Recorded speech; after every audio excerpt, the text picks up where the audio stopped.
તાલુકાના નવા ગામમાં બંદૂકની આણીએ લૂંટનો એક બનાવ સામે આવ્યો છે। દાહોદથી ટાંડા જઈ રહેલા એક યુવક અને મહિલાને બાઇક પર રોકી 3 અજાણ્યા લૂંટારો સોનાના દાગીના અને રોકડ રકમ લૂંટી ફરાર થઈ ગયા છે। આ ઘટનાના પગલે સમગ્ર પંથકમાં ભયનો માહોલ ફેલાયો છે। प्राप्त विगत अनुसार युवक અને મહિલા બાઇક પર દાહોદ તરફ જઈ રહ્યા હતા, જે દરમિયાન નવા ગામ નજીક 3 લૂંટારોએ તેમને આંતર્યા। લૂંટારોએ બંદૂક બતાવી મહિલાના કાનમાંથી સોનાના દાગીના અને તેમની પાસે રહેલા 2500 રૂપિયા રોકડ છીનવી લીધા। લૂંટને અંજામ આપ્યા બાદ ત્રણેય લૂંટારોઓ ફરાર થઈ ગયા હતા। આ ઘટનાની જાણ થતાં જ દાહોદ પોલીસ તુરંત ઘટના સ્થળે પહોંચી પોલીસે ભોગ બનનાર યુવક અને મહિલા પાસેથી માહિતી મેળવી ફરિયાદ નોંધી છે।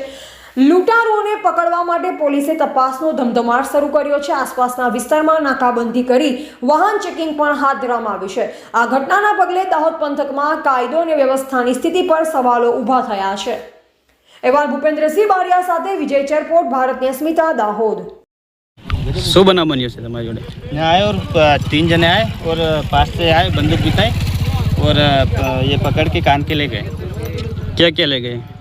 कान के कर्णफूल थे और दूसरा और मेरे पास 2,500 रुपये और बटुआ। अस्पताल आप कहाँ जा रहे थे?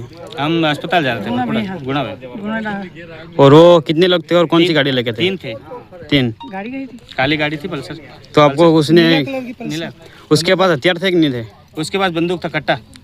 तो आपको कट्टा बताया था? कट्टा बताया, ऊपर रखा कट्टा और मम्मी पे भी रखा और खींच रहे थे। तो मैंने कहा कि रुक जाओ भैया, देखते हैं। उसके पास गाड़ी कौन सी थी और कैसी थी? गाड़ी काली कलर की थी, काली कलर की बस थी। कौन सी कंपनी की थी गाड़ी? पल्सर थी सर। पल्सर।